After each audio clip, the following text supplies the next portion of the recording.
Freelancing এর ক্ষেত্রে আমরা প্রথম দিকে বেশ কয়েক বছর আগ পর্যন্ত যেটা খুব আলোচনায় ছিল যে আপনারা হয়তো কাজ হান্ট করেন, কাজ করেন কিন্তু পেমেন্ট নিয়ে একটু ঝামেলা হয়। এই পেমেন্ট গেটওয়ের এখন কি অবস্থা ও আছে? আচ্ছা, এটা একটা গল্প বলি।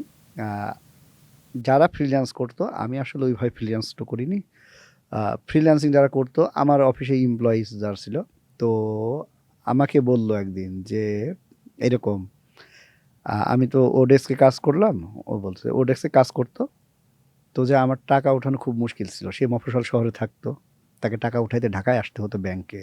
ব্যাংকের এটিএম বুথ, সব এটিএম বুথ দিত না তখন কিন্তু, যেগুলি ওই তখন ছিল পেওনিয়ার। পেপালটা তো আসলে তখন ইউজও করতো না কেউ। পেওনিয়ার ছিল, সেই পেওনিয়ার কার্ড যখন হতো এবং প্রচুর চার্জ কাটতো। এই একটা ব্যারিয়ার ছিল। এখন কি সব ব্যারিয়ার আছে? এখন না, ব্যারিয়ার এখনো আছে, ওই ব্যারিয়ার এখনো আছে। এখন অনেকে ব্যাংকে নিয়ে আসে, কিন্তু নিয়ে আসলে তারপরেও সে ডলারের রেটটা কম পায়। একটা প্রবলেম আছে।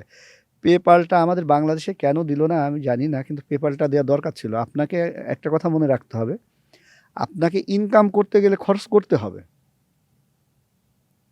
ইনকাম করতে গেলে খরচ করতে হবে। কিছু লোক দুষ্টু, তাই বলে সবাই তো আর দুষ্টু না।